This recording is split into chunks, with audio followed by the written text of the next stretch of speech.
Si à 31 ans, Zaya Dehar s'est forgé une belle carrière de mannequin et s'est aussi fait une place dans le cinéma français, ses débuts ont été pour le moins sulfureux. Un passé qu'elle a assumé dès le début, envers et contre tous. Zaya Dehar a plusieurs cordes à son arc.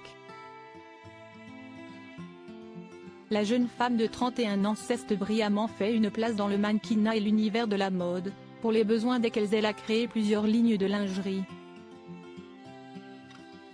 Mais elle est également devenue comédienne. Elle sera d'ailleurs à l'affiche de L'Air de la mer rend libre, drame de Nadir Moknesh en salle le 4 octobre prochain. Mais son premier grand rôle, CST en 2019 qu'elle a obtenu. Dans Une fille facile de Rebecca Zlotowski, Zaya Dehar était Naïma, une jeune fille de 16 ans pour qui la liberté n'a pas de prix. Si son interprétation a été aussi bien accueillie par la critique, CST sûrement parce que Zaya Dehar partageait cette notion de la liberté avec le personnage.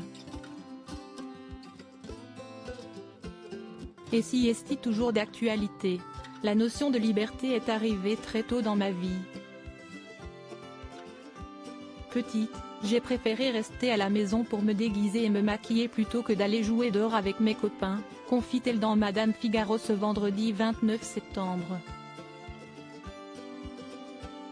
CST cette liberté qui, encore une fois, l'accompagnait dans l'affaire de meurtre dont elle est devenue, malgré elle, le personnage central. Si mes loisirs pouvaient déplaire à certains adultes, ma mère m'a toujours soutenue et poussée à suivre mes propres désirs.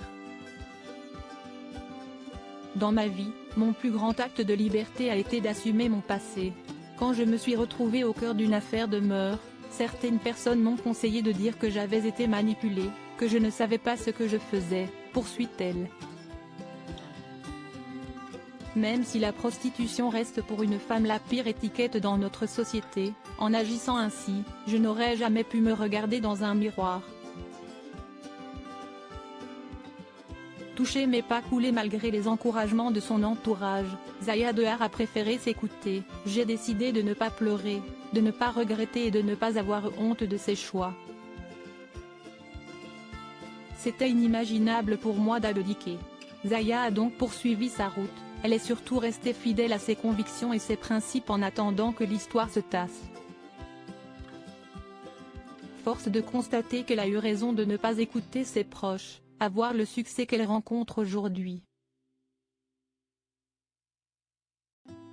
Elle s'était même vue proposer un poste de chroniqueuse dans l'émission Touche pas à mon poste par Cyril Hanouna à la rentrée, opportunité qu'elle avait acceptée avant de se rétracter au dernier moment. Comme quoi, la vérité finit toujours par payer.